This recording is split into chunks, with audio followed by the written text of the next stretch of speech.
Right.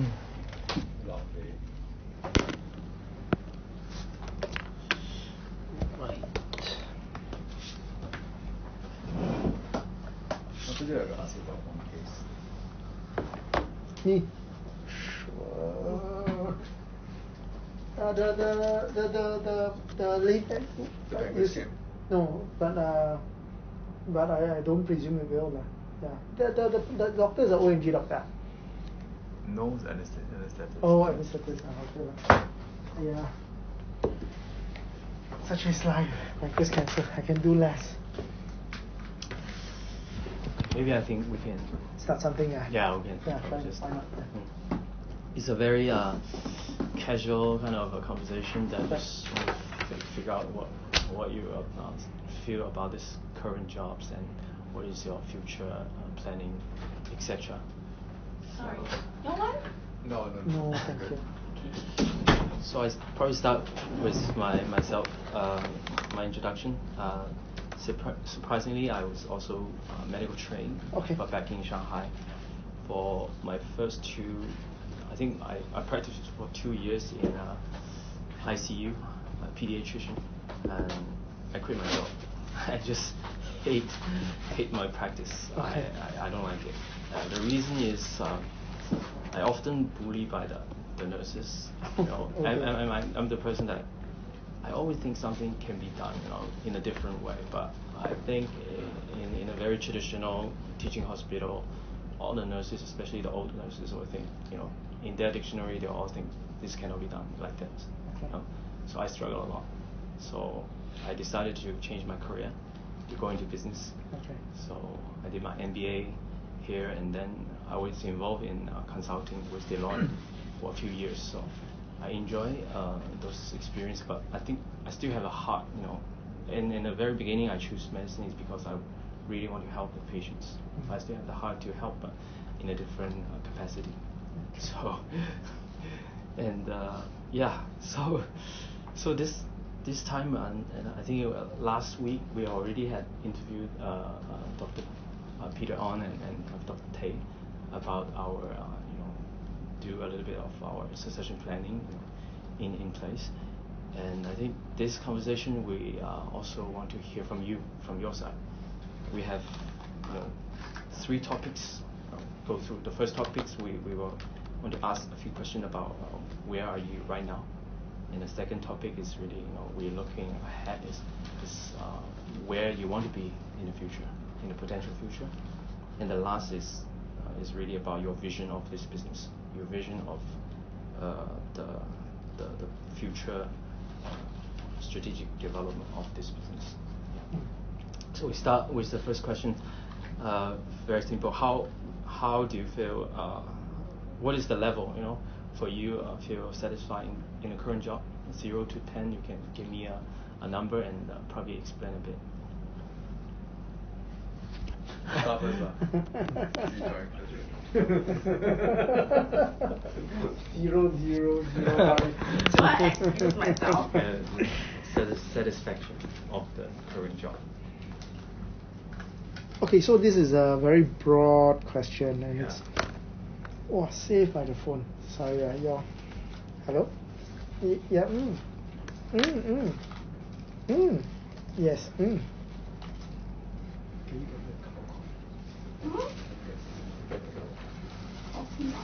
Oh, please do. Thank you very much, my dear. You want the Starbucks one or the here? Downstairs one.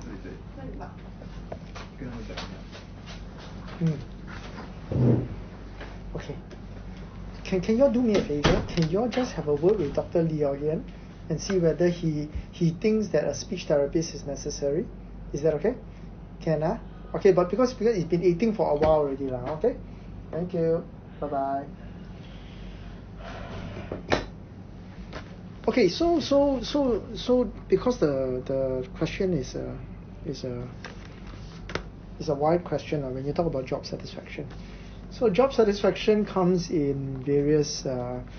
It comes from various factors. So number 1 is what we do as doctors. Number 2 is what. You want coffee or tea? Coffee. Coffee, sure. So what we do as doctors, number two is what we do as part of our family because of our work. And number three is obviously monetary returns and the comfort of our own life, right? Okay, so if I break down into all this, then at the present moment, I'm going to say that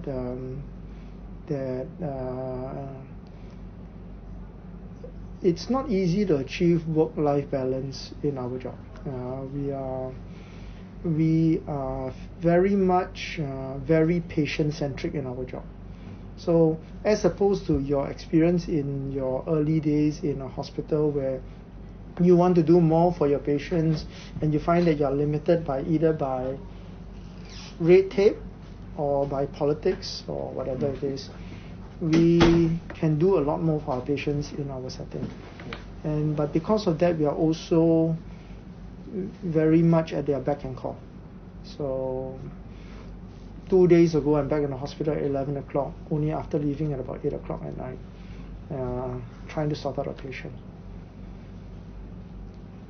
But overall, I'm going to say that there's something that drives us forward in this job satisfaction, and it's essentially our medical care. So 0 to 10, if you want me to put a number at the present moment, then it's a tug of war. I'll put somewhere around 7. I won't say that the job is perfect. It does take away a social aspect that I would like more, but yet when I find that I'm at home, you find that the kids, they are redundant. You find that you are quite redundant in their lives because they're doing their own things and everything else. Yeah, so maybe around about 7. Okay. Yeah, so I echo the same thing. Before you even answered, I had the number was 7 was in my head. I think rightfully so. I get the most satisfaction. Echoing what Ben just mentioned, patient care is actually important in our job, and that's the thing that drives us the most. Is actually the patient care that to see them do well, and also see them being able to be independent physician looking after them rather than big institutions. Sometimes I am their doctor, and that's it. You know what I mean? They come to me for everything. In a way, it is very time consuming, but also in a way, it's a paradox. It also gives you a lot of satisfaction, and they're grateful for that. So to sum it up, it's also about 7. Okay. So the next question will be so first is about satisfaction level, and the next will be the challenge level. So again, it's the same 0 to 10. What do you think for your current job the challenge level is roughly what number? As in 10 means very challenging, 0 means not challenging. Yes. Yeah. 0 is no challenge. 10 is very. How challenging this job is it? Yes. I'll go first for this. Yeah, one. Okay. I mean, I think having been out for a while, having been in output care for a while as well, we all face with different challenges. Initially was when there were different phases of our career, right? So initially when it started out, the challenge was trying to get more patients and try to get this woman off our back to when it comes to revenue and things like that. So there were different challenges, at that phase in time. At our stage in time, there's a different set of challenges as well. I would say, again, it's a very broad question, so it depends on what specifics you're looking at. In general, I'll probably say about 5. I was on the fence on this one. There are challenges on both sides. Because moving forward, I see challenges coming for the business. In Singapore, there'll be challenges from competition around. So I think the bigger question is the next couple of years. What are some of the challenges that we'll face individually and as a company? Yeah.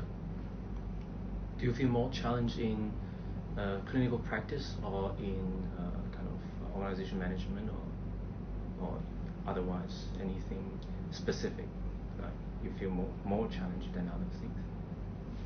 I don't quite.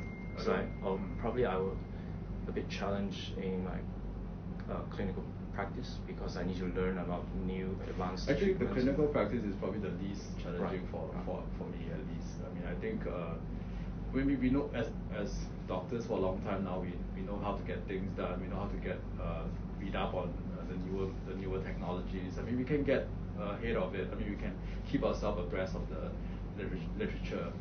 That part, I think we've all been skilled to do it, been taught how to do it. I think the challenges come from the business aspect and how to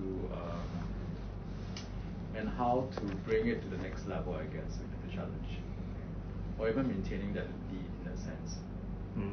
Business-wise, in terms of your own financial performance, or both my own financial performance and also as how things evolve in Singapore. The medical scene in Singapore will be evolving, and there will be changes in the landscape here. Yeah.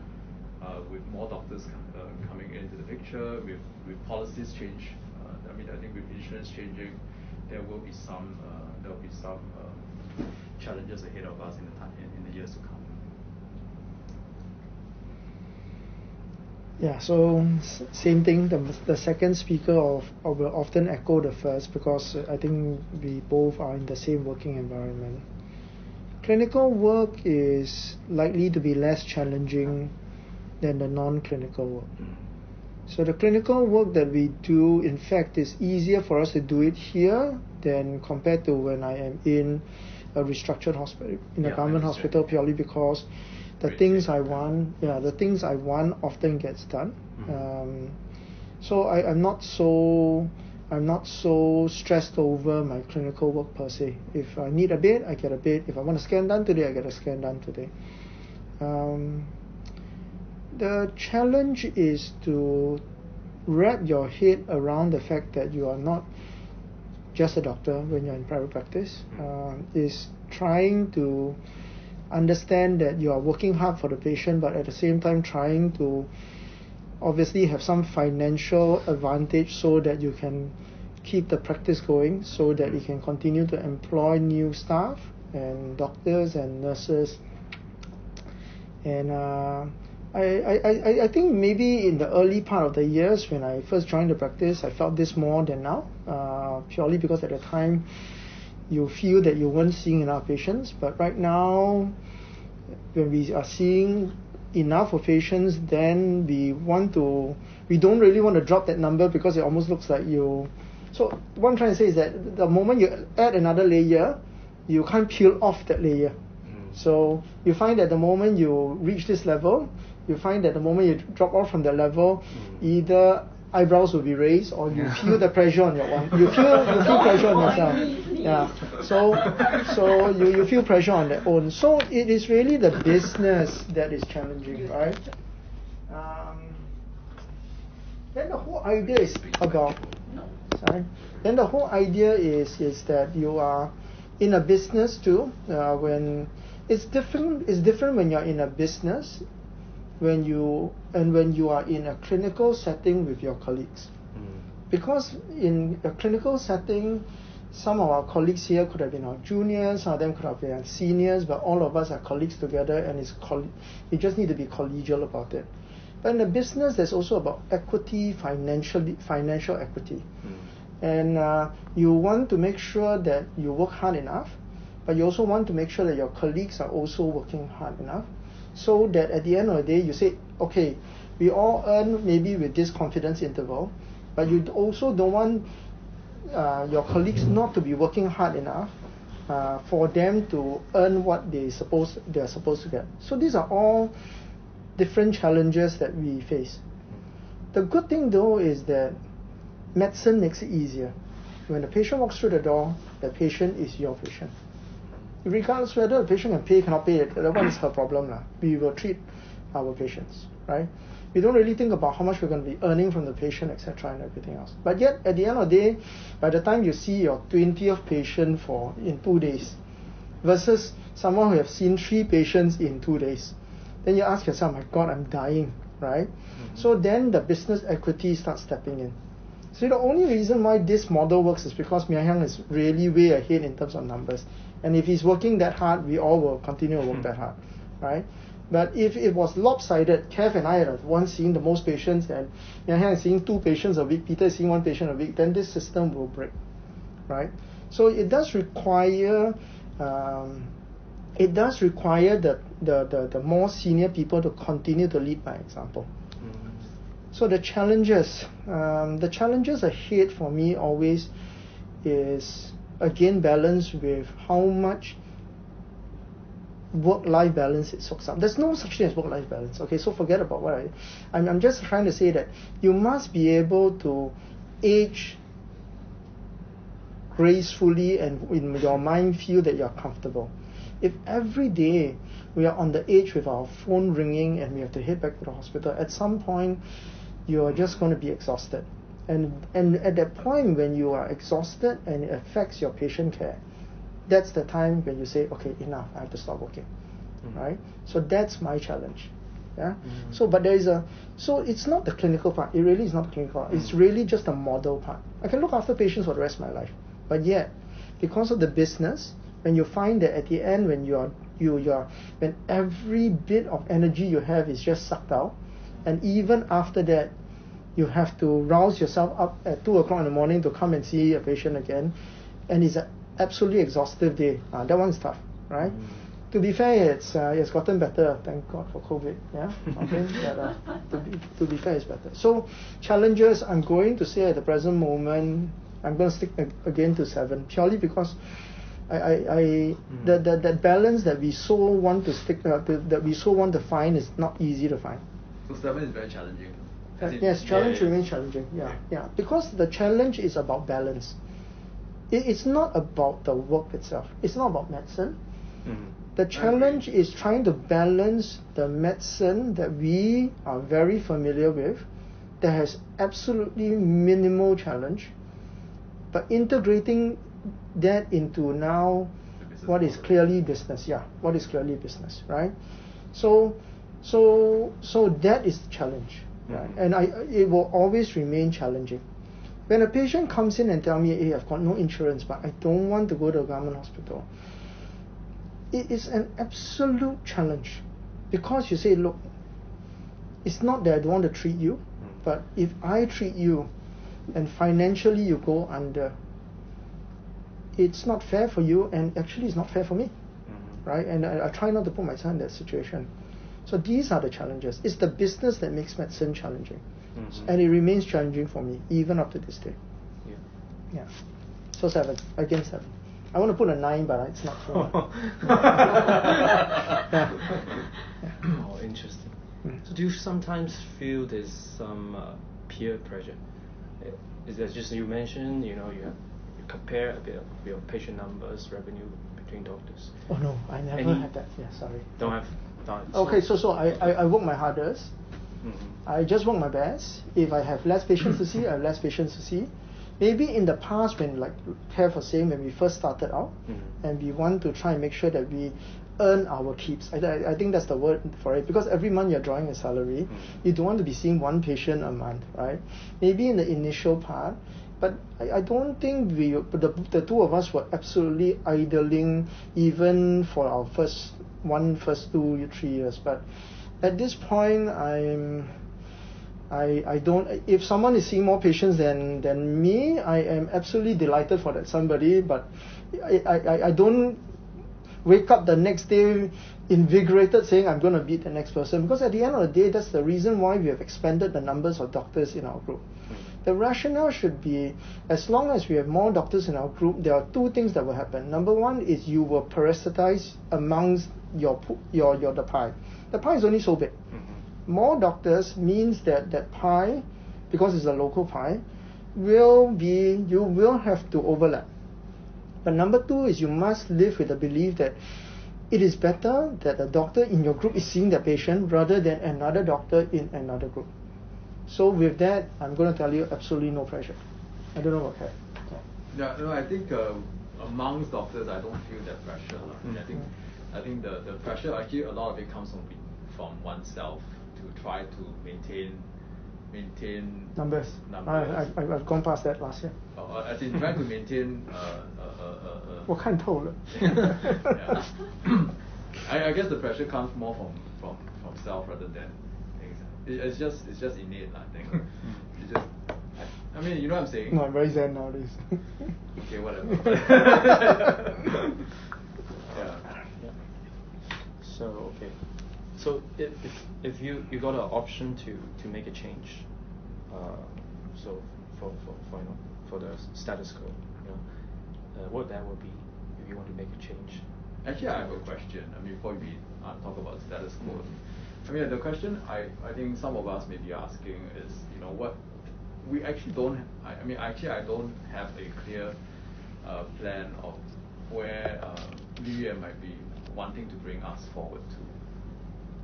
That is the haziness in my mind, and it hasn't, after joining for 2 years now, 2-3 years now, yeah.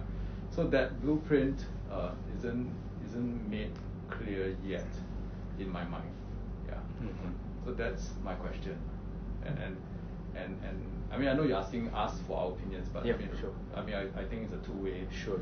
So like, I also would like to hear the movement forward, right?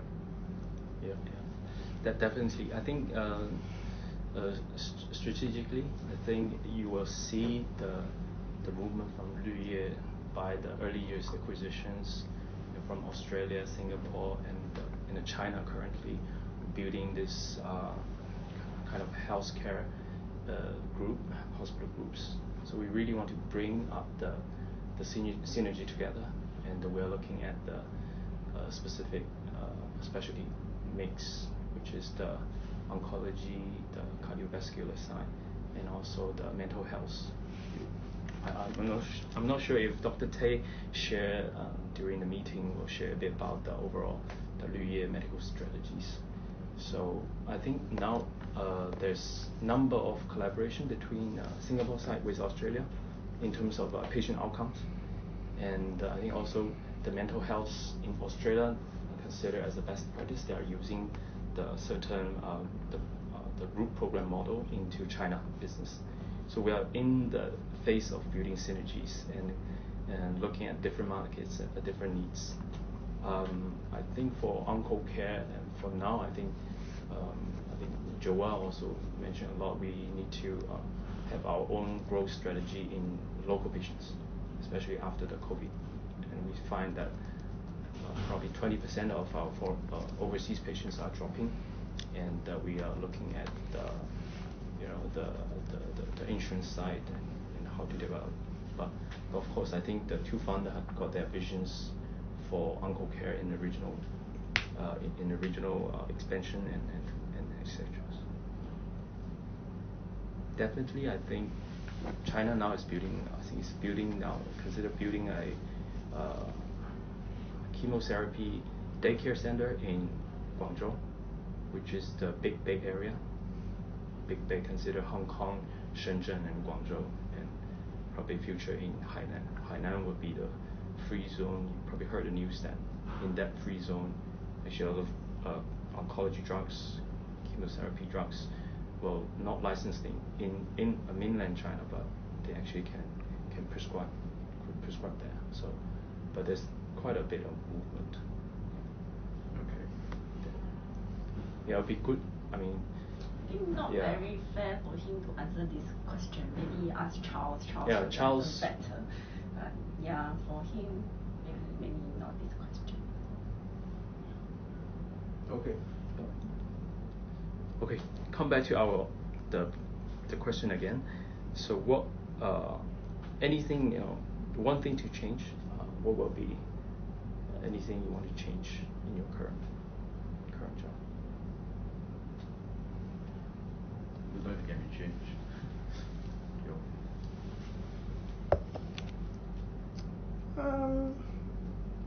So again, a difficult question, yeah. And again, it may link back to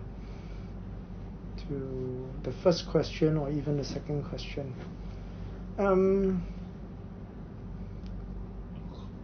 not going to say that there's anything that I can truly wish that can be changed in the current job. And the reason is because, in fairness, both Mia Hyang and Peter have given us fairly free rein in doing whatever we want to do. There's been no direct pressure to say, hey, you need to meet up with people, you need to get to know more people, you need to increase your referral pool, etc. So I think from that aspect, because it's fairly free and easy, you generally you generally don't feel that you generally don't feel that you have to follow any particular rules per se, and I think that is a benefit.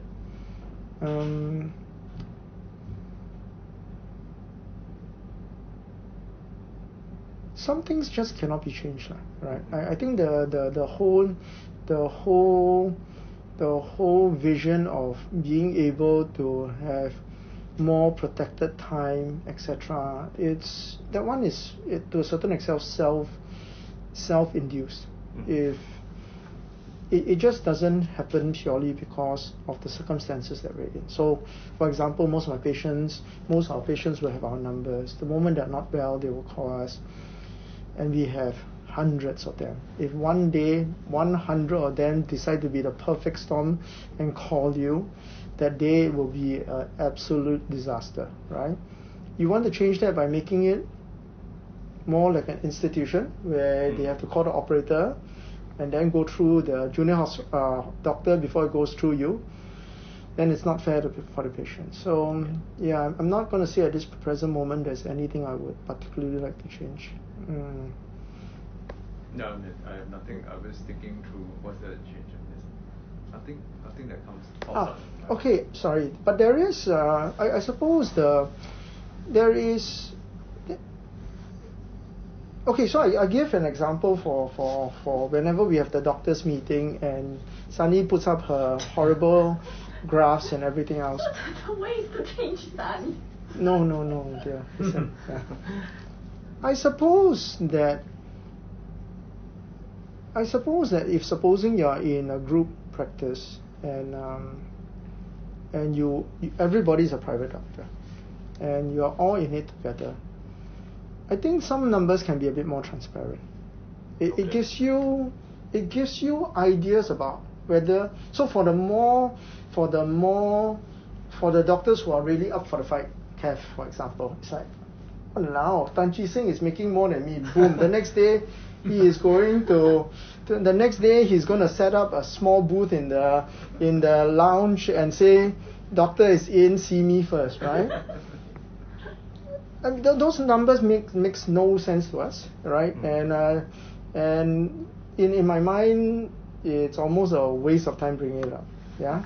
So there seems to be this cloak of secrecy that has been set up for whatever reasons, whether it's to protect us because actually we are making the least for oncocare. Can you understand? And therefore, Mia Hyang doesn't want us to get hurt, and therefore it's best not to let all these underperforming doctors know that they are underperforming. Can you understand? That's a double-edged sword, right? I mean, you show that kind of numbers up, then people might start comparing, and there's more internal strife. Yeah. No. So I'm trying to say is that there must be, if you're not going to show it, don't come out with useless curves, because it makes no sense. Don't show anything at all. You know what I mean? Numbers are down. Okay, numbers are down. You know what I mean? Because you come out with something like that, it makes absolutely no sense. Show it also, might as well don't show it. You know, just say oncocare is making money. Wonderful. Be done with it. No, are you for displaying more information or displaying less information? Okay, so the answer is that I am all for not displaying. Me too. Yeah, I'm all for not displaying, provided that everybody works towards the common goal of making the company viable. That means everybody is willing to know that when there's work, must work, right? Can you understand? Not sit around and wait for work. No need. You understand what I'm trying to say? But if supposing we find that there are groups that at the end of the day still fall below expectation after a certain period of time, then somebody at the top must be able to try and lead. Which I think they do. Yeah. They- Yeah. I mean, So that's so where we'll see. Mia Hyung and Peter come So my own feeling is either cloak it up and don't bother. Because you don't be looking at a number and thinking, my God, it could be me that's making this thing that's coming down. Right? And be done with it. Right? So if there are changes, we will never see it in the institution. So we never see in a government hospital. Mhm. We are always losing money anyway in a government hospital. Alright? But I begin to see those changes when as I moved more senior in my role and I got called into all this administrative meeting and then they started seeing all these P&Ls and everything else and where we are losing money, where we are making money and everything else. And I have to say I wasn't even the least bit interested. Alright? I was more interested in doing training and whatever not. But yeah, but I'm just trying to say that there are things that I think in the meetings are good, like strategy in terms of marketing strategies and everything else. Coming out with a sunny chart, I look at it, I'm like, this chart means nothing to me, right? So if there is a change, I would probably say no need to know so much of the finance bit, right? But for some reason it's brought up, and I think that either Peter or Mia Hyung wants it to be brought up because it's supposed to act as an impetus, but in the end it doesn't for some of us for some of us. Yeah, I'm all for cloak. Yeah, I'm all for cloaking. Yeah, I think so. I mean, I think divulging too much would sometimes have a negative impact for some of the. Okay, so the strategy is different. PCC is everything is open. I heard. Yeah, PCC everything is open. All the doctors in the room. This is your month's revenue. Yeah. Really? Yes, and they break it down. Because they're a partnership, right? They have a No, they're partnership. not partners. No. They are employees. They're employees. They are employees. But the Yeah. remuneration structure is different. Yeah. They have to know. Yeah. So I'm not sure but I mean they do that, and whether that actually inspires them to work harder or not. Otherwise is. But it also makes them more suspicious of each other, which I don't think is good in the long run for the practice, because you're trying to build harmony as well. Yeah. No, it doesn't make them suspicious. I know for sure it doesn't. But I'm just trying to say that at the end of the day, they use this as a way to see who is truly the ones that are going to work harder regardless, and they see these people as a potential future for PCC, and the rest of them, they're just going to finish their time and then after that just leave the practice. I heard them say negative things about it. Yeah. But I'm going to tell you that there are those that, regardless seeing whether she, or he, is at the bottom, will not continue. Will not. It's not inspired to work any harder. Okay. Yeah. So I'm not for that. If I certainly am not for that, but I'm also saying then don't come up with a piece of information that also makes 0 sense. You know what I mean? Yeah, that one can be changed. As long as everybody feels that they are working the best that they can, and as long as the company is still making, in my mind, what they think is a decent amount of profit, then I would prefer the talk to be telling how we should be improving, maybe on patient referrals, how to move forward in terms of improving our patient care and everything else. Yeah, then we can get rid of the rest of the stuff. If this is your own business, that's a different issue altogether. You want to know your P&Ls for the year, for the month, for the year, for whatever. But we are getting a whole bunch of doctors together to come together, to work together. Then some things no need to know. Yeah. I think Kevin, you just mentioned you're very interested about the group level strategy or the vision for the future developments. Do you think the other peer doctors also will be interested about what are the group level, the Luye group level, think about the future and what will affect to us? You want to take the question? No, I can't answer. I don't know what we don't talk about. I can tell you absolutely not. So they don't really care about. No, hold on first. You must divide the doctors into a few groups. Alright? So obviously you have the two, which is Peter and Mia Hyung. They are in they are very much entrenched into it. Of course, yeah. And then Swan, I'm not sure where she falls into. And then you get the three of us, who is Mia Hyang, and which is Nansun, Kevin, and myself, and we fall into the middle strata. And we've been in the group for 8 years now, right? 8, 9 years, depending on who comes first. And then we have the rest of them. Now, for the rest of them, some of them who are now somewhere in the middle, in their 5th year, etc., they are moving into our middle strata. And then you have that group where they are struggling to still try to achieve the numbers where they feel would make them seem like they are fairly successful in private practice. So their primary aim right now is to make sure that they can at least have enough of patients. Yeah? So not so much the vision that they want to know what New Year has for oncocare. More like, I'm in private practice, I'm working for oncocare, I'm doing my best to try and see patients, but the patients must want to come to my shop to see me. I'm selling a product, my product is good, but you don't know because you are not here to see me, right? They go to another shop and that product may be worse than mine, but they wouldn't know. So from their point of view, at this point, I don't think they're thinking of something that high. But they would probably want to know how their vision in the end translate to where they how they can achieve what they want, right? Like for example, marketing and bringing patients to them. Yes. Because I guess right now, the newer doctors will be more, like Ben said, they're more interested in getting their numbers up to maintain their revenue. And also to see where the bigger company can provide some of these marketing strategies or marketing opportunities for patients to come and see them. I mean, on one hand, they're probably trying their best to mingle with doctors, to try to get more patients. But as a group, do we have other options? Yeah. So Dan, obviously at Kev and my level, maybe more Kev, then he wants to see the bigger picture. You know, it's like, okay, look, I've been here for 8 years. I think I'm doing reasonably well in my own private practice, but I'm working for a group. I'm bloody ever always more passive now, you know. But she knows, right? But I don't know. And here you are. Yes, here I am. Okay, but from that point he's thinking, like what you said, in the next 8 years, where will I be in this group practice? Will I be still the same? We will have this question later. Yeah, right. So at every level, the doctors will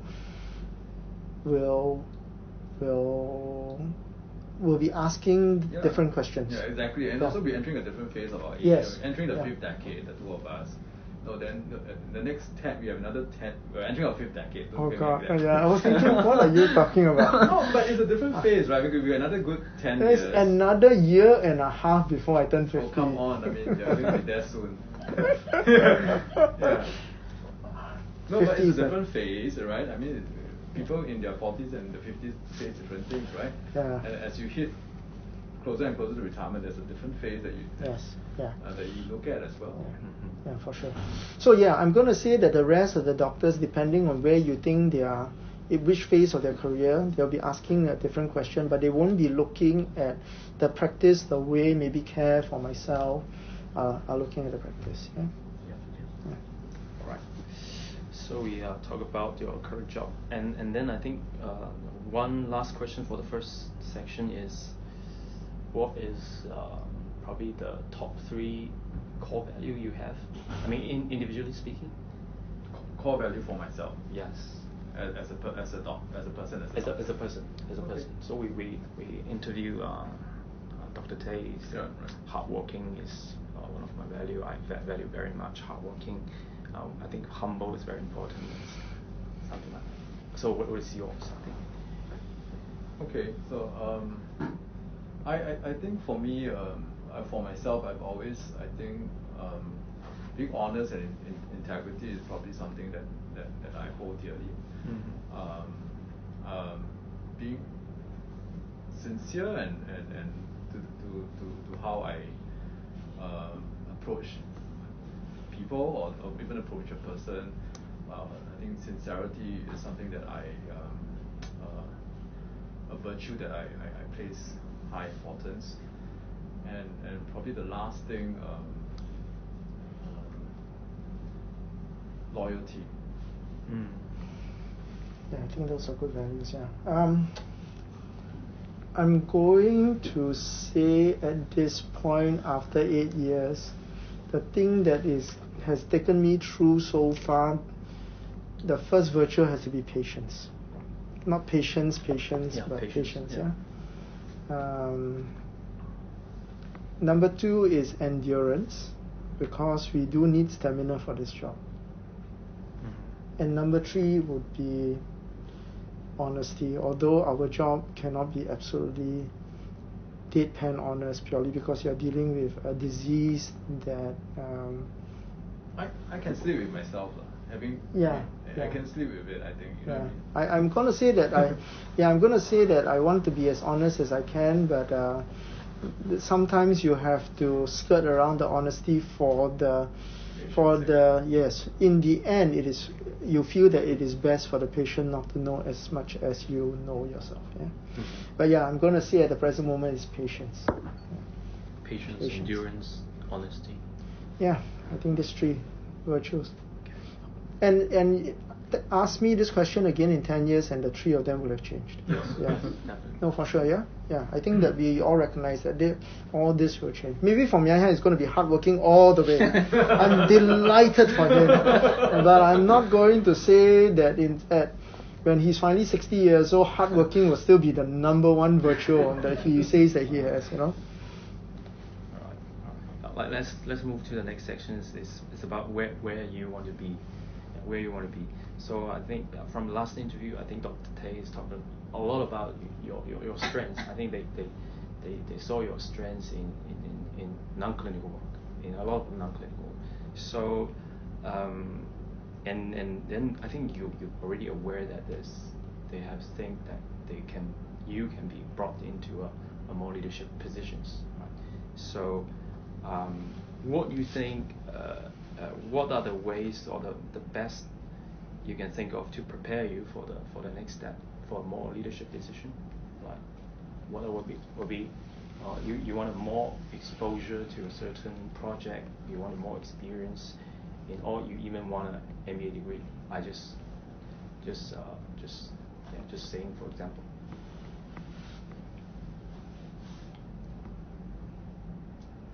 I don't think I have the bandwidth to do a degree. Yeah, but I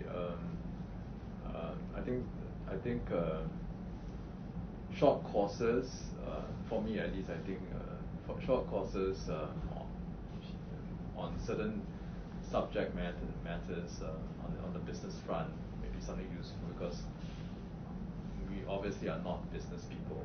I mean, having some background knowledge may be useful in management and things like that. Yeah, so I said this to Sunny the other day already. Okay.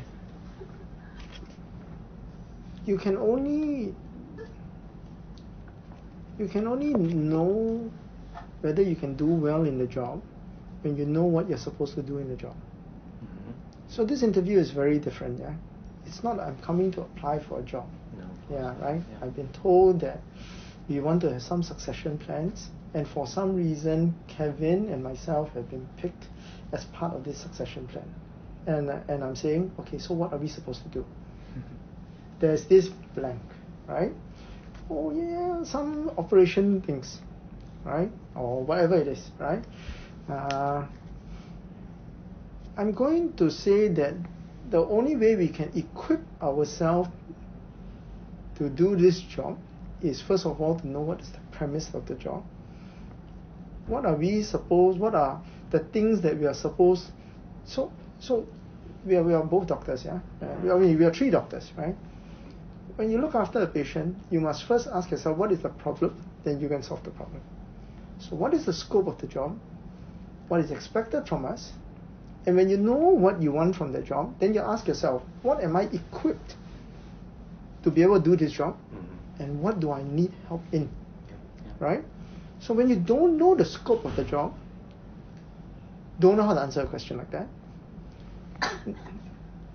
I think Yeah. that. Right? Don't know how to Fair answer the enough, question.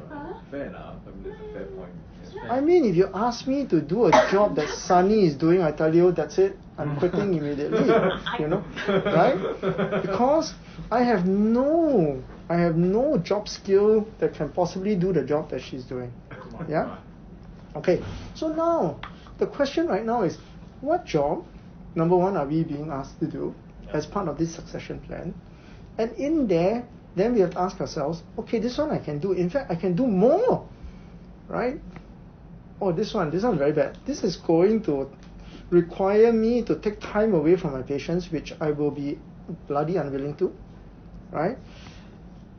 Or it will require me to spend all the energy I have in my patients now, plus do this. And because the pie is only so big, you can't keep expanding the pie. And the big segment of it is also family, right? You want to spend time with kids, you want to go on holidays, you want to do everything else. Then you have to ask yourself how much it will erode. And I use the word erode in its true sense, right? So, the question to throw back is, what is the job? What is the scope? And within then, I will tell you, hey bro, I can do this job. No need anything else. This one I only need to use 1 hour in a week, and I can get this job done, Pat. In fact, I tell you what, you might as well throw in 4 other things that you want me to do, and I'll do that. So I think this one requires a refinement. So from your very broad questions that you had before, as we move nearer to the end, we need clearer definitions and clearer directions. What is expected from us. And if supposing you're asking me to at night go and entertain clients and everything else, I can tell you that's it. The job is not mine, alright? I am an introvert, I don't like to mix around with people, and so on and so forth. Kev will tell you, please, this job you don't need to ask me to do. I'm already doing it. I'm actually 10 times better than the job scope, right? So we need better bearings, we need better directions. And then we will sit down and ask ourselves, okay, are we up for that job? Because as far as I'm concerned, this adds another layer. Yep. And this layer, before we add on, we must be sure, because it cannot be peeled off again, right? So we just need to know a little bit more about what we are getting ourselves into. Yeah? Right, Okay. Yeah, okay. Yeah, I think clarity I think is very important. And oh, for sure. Might as well put that in one of the virtuals, in my virtual. But that'll be number 4. Go on. Yeah, sorry. Yeah, definitely we want to put the right people on the right jobs, and I think it's really the reason we have these interviews.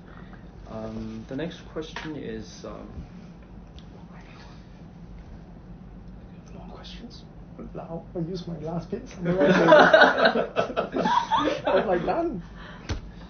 Yeah, I think talking about probably the experience.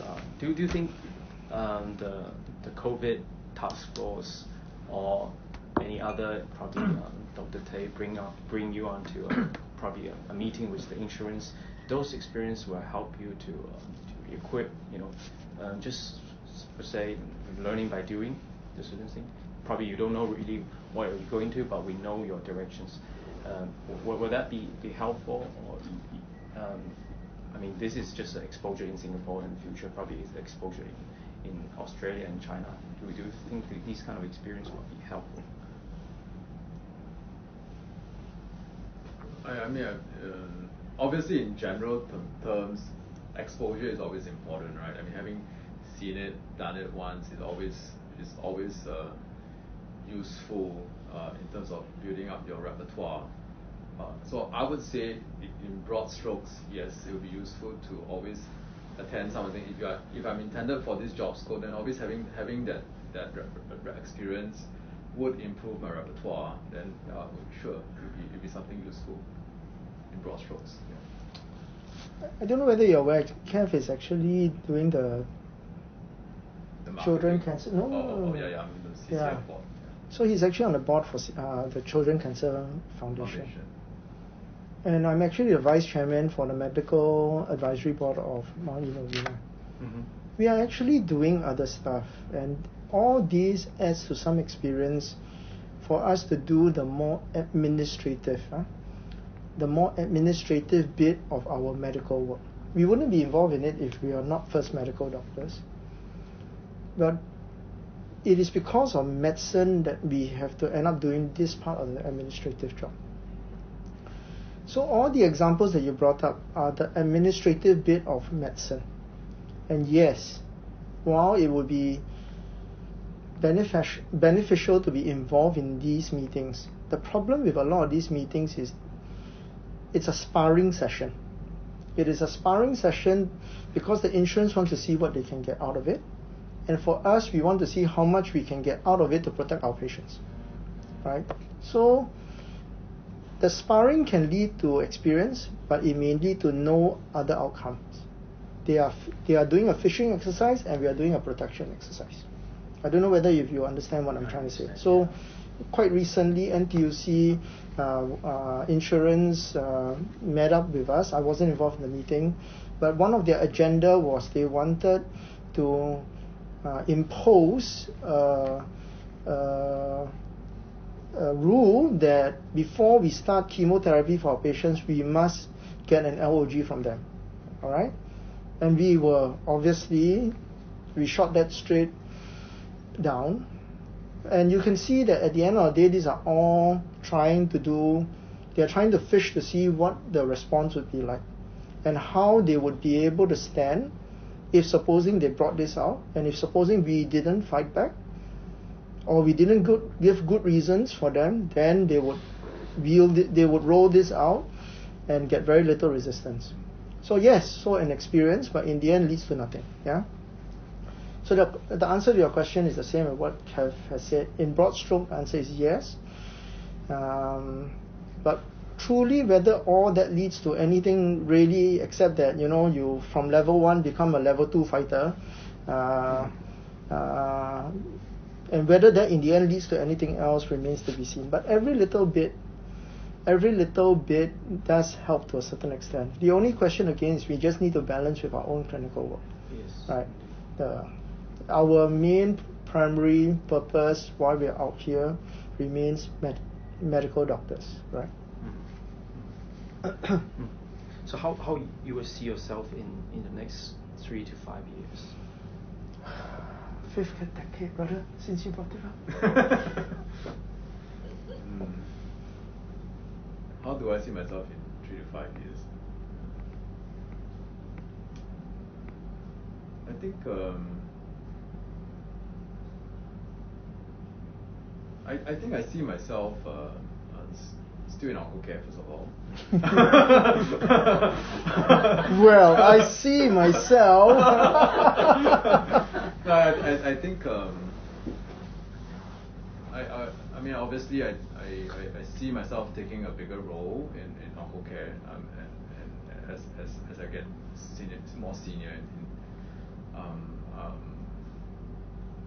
I also see myself, I mean, hopefully maintaining,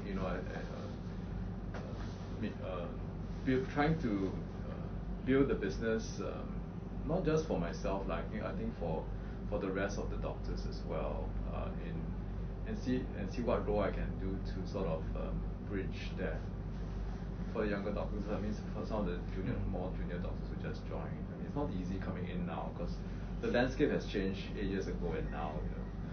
I mean, competition is a lot bigger. So I think so I see myself in playing that role in seeing how we can expand the business for onco care, not just locally but also internationally. Yeah, I'm going to say that this question has been dramatically affected by COVID-19. I'm not sure until COVID-19, initially when we thought, Liga is coming to us, initially maybe not just the local market but more the foreign market, etc.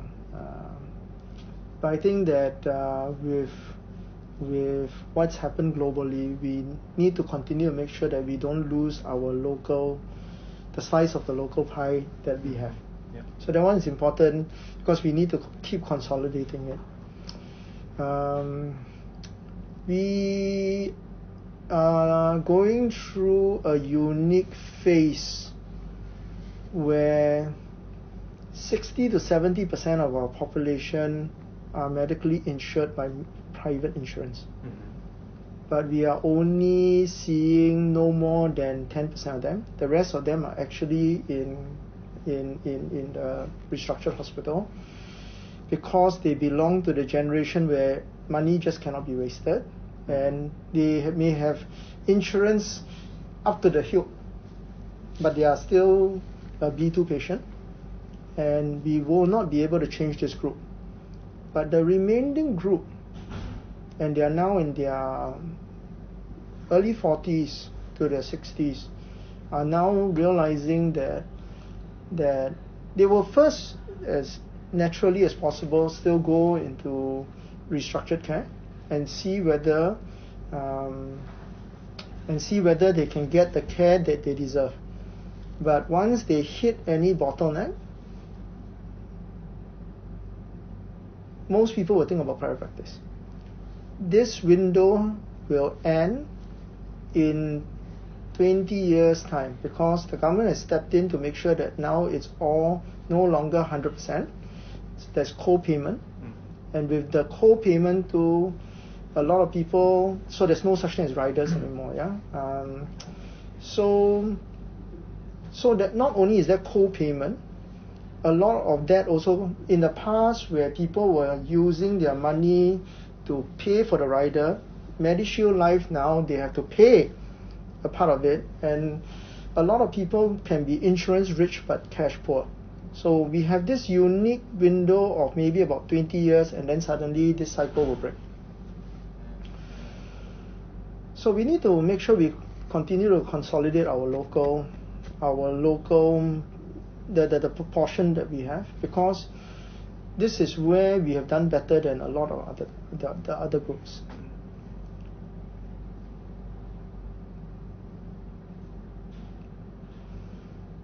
Other than that, the trick for me in the next 4 or 5 years is to ask myself whether I can achieve what Miss Sunny Chen has said, which is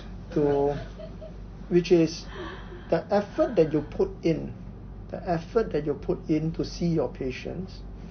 You could put it in other things, see less patients and still achieve different outcomes, but outcomes that are still beneficial for the group. So that means besides just caring just for the patients, think about maybe caring for the group, the growth of the group. So in the end, there is still income, but the income comes through a different way. So that statement is deeper than I can ever imagine, and I can't possibly do what she's asking me to do because okay, I understand, but that was the conversation we had, right? Because at the present moment, I don't feel that I have that skill equipped for me to do it. Can you understand? So it always goes back to skills and everything else. I know myself, and Kev knows himself, that we are good doctors. We are very good doctors. This is where when I'm out there, and if I stand on the 擂台, and this one I'm not going to have to fight him, right? But if I stand on another platform as an administrator, this one I think I will be able to bring him down in 3 strokes. Can you understand? Yeah, so the next few years is, if supposing our plan, this whole succession plan, is we get sucked in, and I use the word suck in because doesn't seem like it's really voluntary, is that the question is whether with this is how the new roles that we have to take on, will it truly evolve us or devolve us? It remains to be seen. Yeah? Yes. So where do I see myself in the next few years? So we'll see where this whole thing is leading. Yeah. But I'm going to say status quo at the present moment. I'm very comfortable for the next 5, 6, 7 years, because we are doing something where I'm up there and nobody there challenges me, because it's clinical work. Yeah, it's just clinical work. The challenge is to reduce some clinical work and still contribute to oncocare. That's the challenge. Okay, I Three think more. Oh, okay, Yeah. okay, okay. great. I think last section, I think just one question about your vision for the. I think the last question is about what you will be like in the next 3 to 5 years. But the next question will be about what you will see the organization will be like in the next 3 to 5 years. What is the vision for the organization's future? And I think you already mentioned a bit about the vision you have of the local markets. How do you expand the local markets? Any add-on? And also, Kevin, what do you see of Uncle Care for the next 3 to 5 years? You take this first? Okay. We started out that way, and I hope that we continue that way. Before Li Yue came in, it's always been the concept of a family. So I remember when I first joined the group, and the first month we are all just finding our way and everything else, maybe getting a bit stressed out about where to get patients and everything else. And obviously at that point, I walked into Glen Eagles, and my God, I tell you, Mia Hyang's clinic was a marketplace. And I asked him, my God, how do you work like that every day? Then he says, look around us. We, besides the nurses, besides our admin staff outside, we have a backroom staff. And they all are working for us, but we need to work to provide the revenue to pay them. But the relationship is not it's not just that. It's everyone comes together and try to work together for the betterment of the practice. So the backroom staff have their job to do. So it started off as a family, and when Onco Care then obviously was in part brought over by Li Yue, there was a certain amount of wavering in that faith that it's no longer family. You're just becoming a component of this bigger organization, and now you are also answerable to that, to powers that are beyond your control. Last time, any problem, just go to pick up the phone, text him here and say, I don't like you, then he'll solve why I don't like you, right? Now as you don't like him, he says, actually you're not the one you don't like this other person. To be fair though, that has not set away. We've gone on to do our own way. Okay, so after the long story, the trick is to try and make sure that as much as possible, the important people, which are not 10, which are not 20, which are not 30, which is everybody that we have, we'll continue to try and stick together to try and see whether everybody can see the common vision. And the common vision is obviously to see that you can do this job and you can retire with this job. That means it is a job that you want to, it's like you joining a government sector and you can retire as whatever. Is to let people know that when you come in, you do this job, you can continue to do this job, be well rewarded, both financially, spiritually, physically or whatever it is, till the time when you think it is time for me to stop working. This is the biggest challenge. All right, it's a vision, but it's a big challenge. We will continue because it is not easy to keep everybody happy when they feel that they can keep climbing up a certain ladder for some. That would be a good vision to have. For the next 5 years, next 3 to 5 years, you will see this will be the. Yeah, so we'll see. I mean, the thing is that I think when Uncle Care or when Li Yue finally gets listed, the whole thing, that will in itself has some form of morale impact on the group that are on everybody, okay, who is in Uncle Care. We'll start seeing what that means for the people at the top, and even for the people who are our backroom staff or even our counter girls and whatever nonsense it may be. Don't think the doctors think too hard about these issues. And the reason is because there is a financial bit that we don't have to worry about, but others will start thinking, Yeah, But just to add on to that family, I guess there is a sense that it's slightly different when you're in a smaller group, more family unit, and as opposed to joining a bigger corporate group, and you do lose some sense of that. So that reminds me. So when I was in Thai, so what was great though was to see this huge conglomeration of people come together, and yet it feels like everybody knows everybody. Yeah. You know, so that was quite remarkable. There was this, the song and dance and everything else, but to try and fit so many different groups, there was the pharmaceutical group, there was there was all this group and yet there was a certain sense that in the end there was still a family unit. That was quite impressive, and obviously right up there is a godfather lah. Right. But yet with that, so the amount of respect that he managed to harness even from his people, quite remarkable. And in a smaller way, that is what Mia Yang has in the onco care in the very beginning. Right. In the beginning. I guess the challenge is how to distill that to the to the local companies from China to imbibe that same atmosphere and that solidarity and I mean to at least have that that connection. And that was quite hard for me. To know that it's actually even possible as you grow bigger and bigger. Right. I mean, so personally, I do feel that there's a little bit of a disconnect. Right at the moment, right? I mean, we do our things in silos, kind of thing. Yeah, but the COVID didn't help. Right? Sure. I mean, you mean you and I? We see each other every day. No, Wait a minute. No, we don't. Yeah, so I guess moving forward, having that that sort of solidarity and sort of is important to bring it to the next level.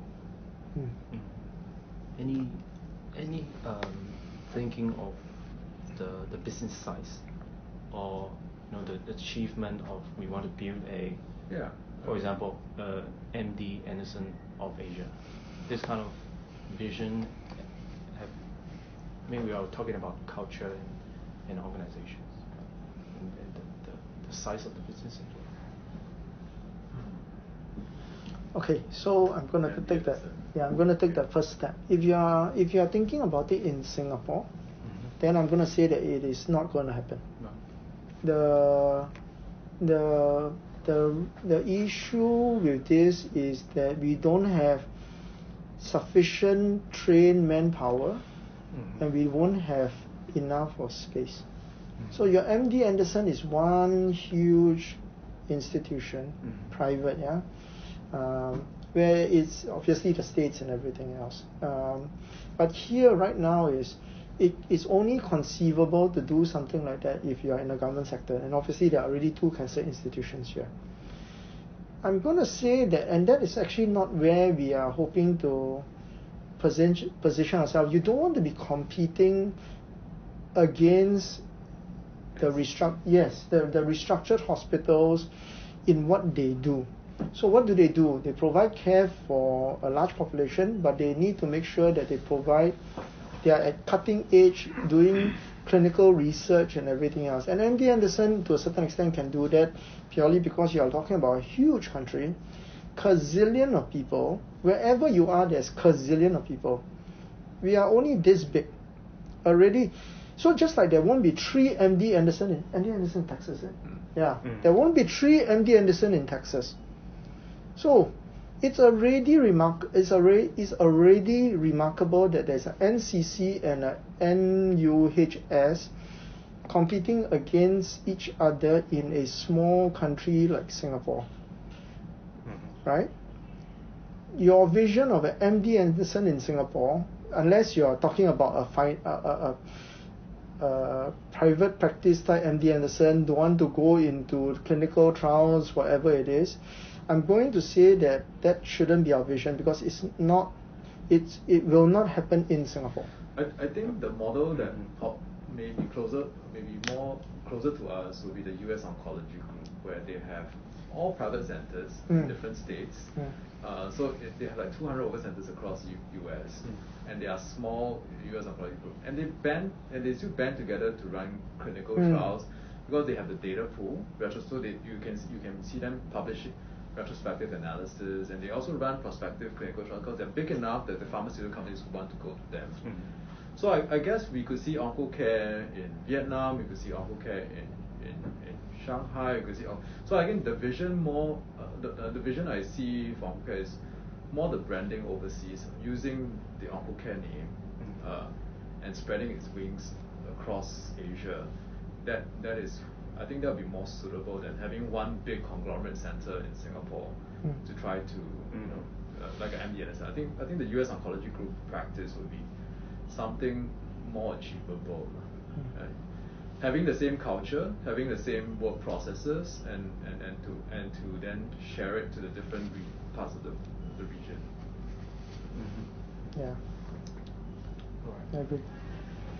Okay, so comes to our last questions. What would you think is key or the successful factors to achieve the goals you were just talking about? The successful factors or key things that we should have this, and so we can achieve that. Actually, I was trying to lead on to that point. To this point earlier was to what Ben was talking about earlier. That solidarity and that family unit. We need to, even though we are bigger now, we need to maintain that sort of cohesiveness, and I think that's the glue that will stick us together. Because if you are disjointed, there'll be fractions, in the company, and that's where things can break apart. So I think the challenge is to how do you glue it together, and how do you maintain that family unit, that sense of, I guess sometimes I yearn for the time when we were all just 6 of us. Then we just did our own things, and we were a small family unit. You know what I'm saying? That sort of familiarity and that sort of. But now we're much bigger. So the challenge is how, as we get bigger, how do we maintain that cohesiveness? Because in the past we tend to see, 6 of us we tend to meet more. We had more. Like any other small company, it's always more cohesive as you get bigger. So I haven't seen Yantai in that sort of impressiveness, but it'd be nice to see that sort of same culture transmitted over here as well. I mean, because right now, as of now, having joined New Year for this number of years, I don't feel that connection just yet. So that glue that you, because you went there, so you saw it, but not all of us went, so I didn't see that cohesiveness. Yeah, you were supposed to go. I invited you. This year? Last year Was here. I think I also invited No, you were I just invited came from first. ESCO. I think you were invited first. Then because you said no, then she had to go down the list. Oh, that's bad. But besides the point, right? I'm just saying that it'd be it's good that they have that in China, because you have many companies over there, and they're all in solidarity. So that's good. I mean, so that's a vision that it can be brought forth to the rest of the region as well.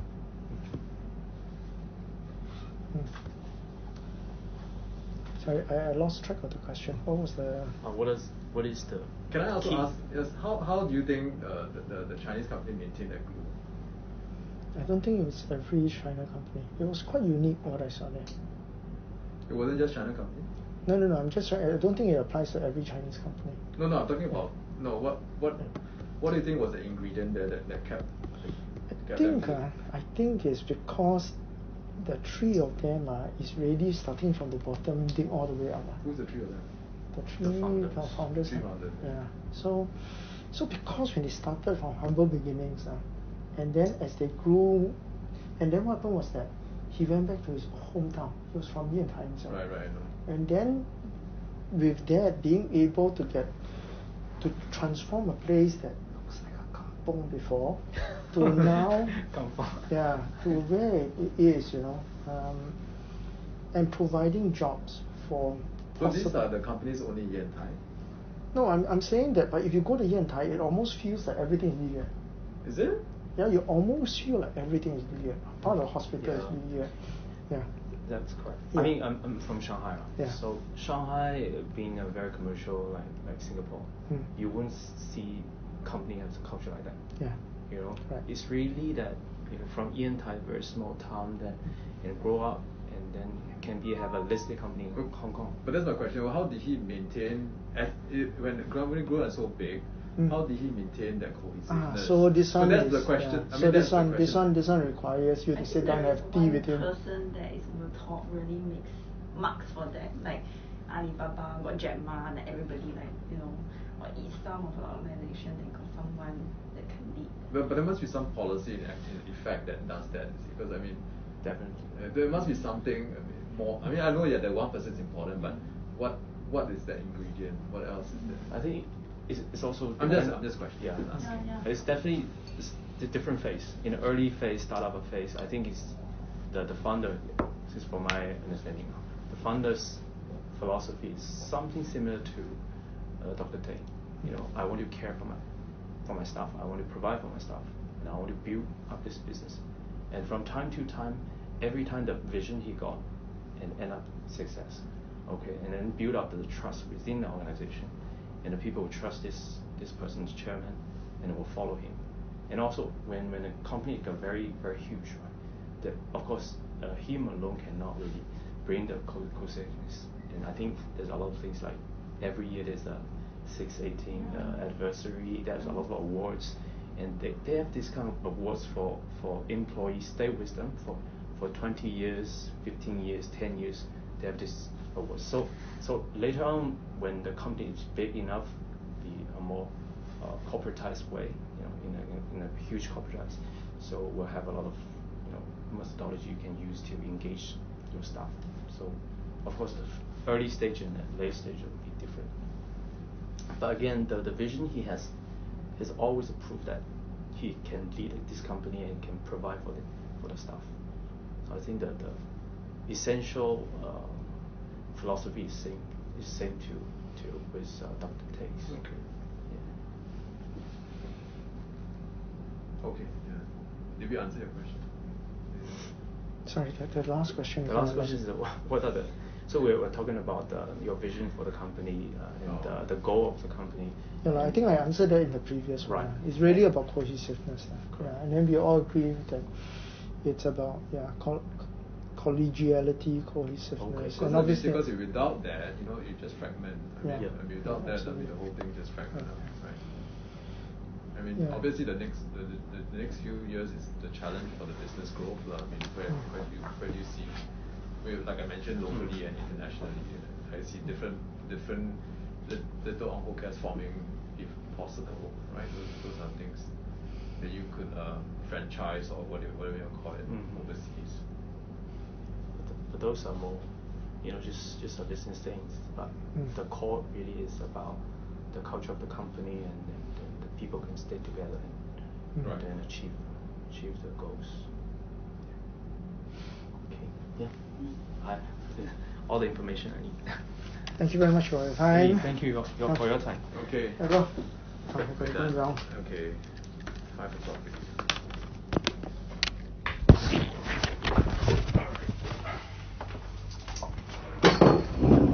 The situation demands that we do not shake hands. So thank you for your time. Yeah, I will shake hands. Thanks, Tony. Okay. Hey, thanks. Bye-bye. Appreciate it. Do you ask for you how to? I know. Yeah, thanks.